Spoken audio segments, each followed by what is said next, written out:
اور وہ تیرے اعتبار سے جس طرح تو تلبیہ کہہ رہا ہوگا یہ بھی کہے.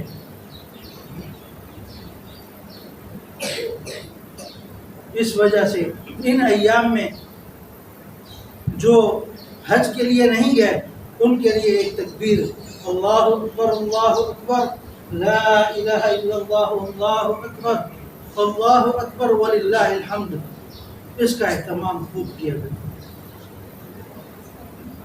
تکبیر تشریق جس کو کہا جاتا ہے. ان ایام میں نبی اکرم صلی اللہ علیہ وسلم بہت زیادہ اس کا اہتمام فرمایا کرتے تھے.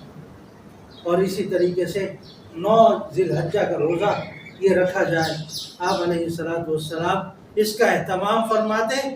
اور اس کے فضیلت میں یہ فرمایا گیا ہے کہ 1 سال پہلے اور 1 سال بعد کے گناہوں کو اللہ رب العزت معاف فرما دیں.